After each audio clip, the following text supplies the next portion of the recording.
Hi, everyone. Hope you guys are doing well. So, this week's book talk is on Dig, the book Dig by A.S. King. And there we go. There's a picture of the cover.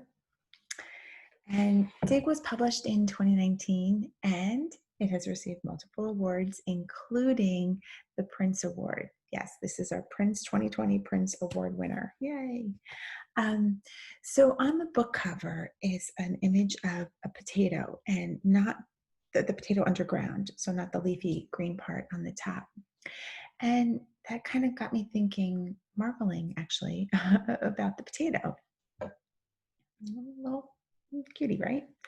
And so the potato is really an amazing vegetable. It can become so many different things.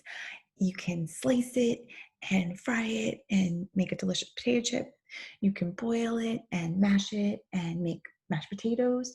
You can slice it into sticks and bake it and have baked French fries.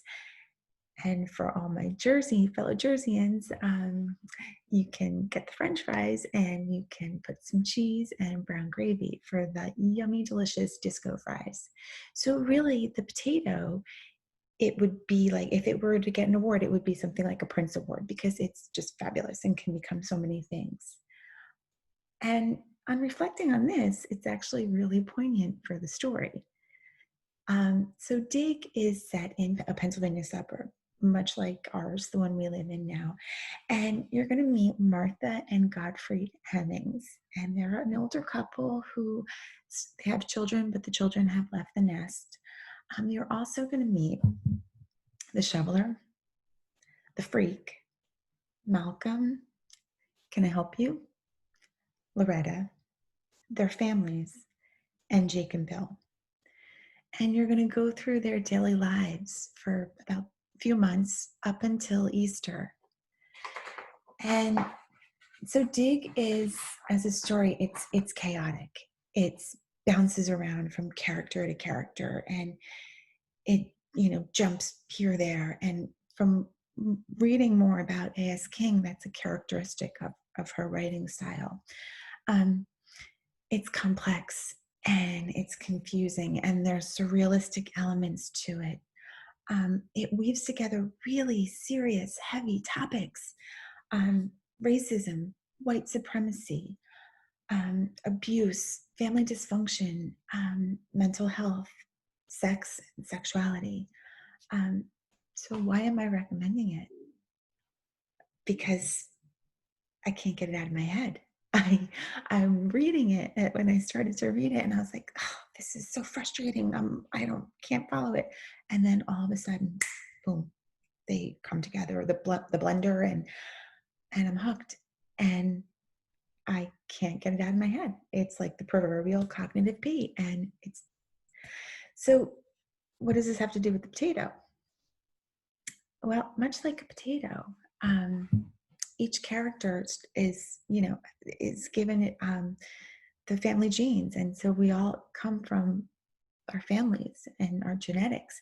However, that doesn't make us necessarily have to become one thing, and different things can shape us and make us change and grow. And just like the potato, we can shape it and make it something different.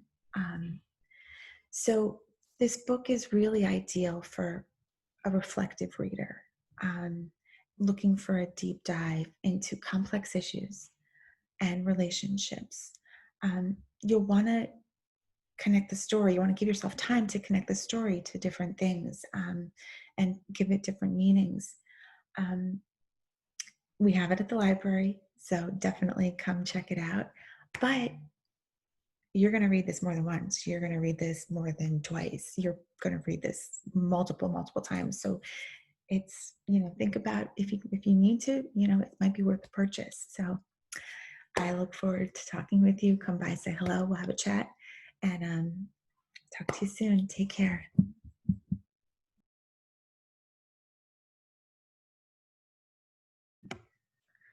Hi, everyone. Thank you for watching my book talk. And so this is my reflection. And I chose Dig for exactly the reason that I shared in my book talk. Totally true. I'm reading the book and I'm telling my kids, I can't follow, like, this is so annoying. I'm so frustrated. And then it really was, just right in the middle, all of a sudden it clicked with me and I couldn't put it down. And then I read it again and I was like, oh, wow, this is really good. It's so deep. It's so good. So that's why I chose it. And as far as the hook, I had a lot of trouble with that one because there's so many different characters and storylines and issues and important issues. And so I was like, which hook would I do? And I was gonna do the build something, and like I was gonna do a potato thing, a little potato plant thing. And then I was like, no. And then all of a sudden it dawned on me. I was like, I'm really kind of thinking about the potato, and put on the screenshot. Thank you, Catherine. Um, and I was like, it's reminded me of people. Like we're born as human, we're born with, and we have certain traits within us that we inherit from our families, and then we're kind of formed based on our how we're brought up. And but we can still change all that, and we can still become different and better. So we're not limited to just being one thing. So that's why I went with the hook that I did, which was the prop. Um, the targeted readers, I think you have to be in the mood for this book. It's not a light read, so I was trying to convey that as well. It kind of tugs at your heartstrings a little bit.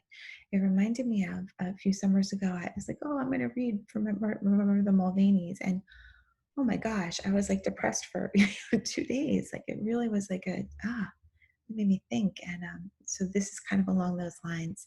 So you kind of need to be in the right mindset to read it and to know that. And I think that would be helpful. Um, so this week's theme was the Prince Awards, and this was the winner for 2020. So this is it. This is, the superstar of the Prince Award books. And regarding the book talk, the technology was better. Seriously, thank you, Catherine. That was really helpful. So I'm recording it in Zoom, which I hadn't thought of. I always thought that was to talk with other people. I'm very linear. And so I'm recording it with Zoom, and that's been a lot easier for me to use than Flipgrid. So thank you. And so that's better. Um, and I think I'm still trying to work on struggling, really connecting it with the reader. I kind of struggle with that. If I can get an age, then I find that easier. But this one, I was like, it's not really age, because you could be older or younger. And so that's why I went with the reflective reader. But I feel like that's an area I could work a little more on, is learning different reading styles, reading types of readers. So that would be good. So that's it. Thank you very much. I really look forward to seeing what you guys come up with. Right. Take care. Bye-bye.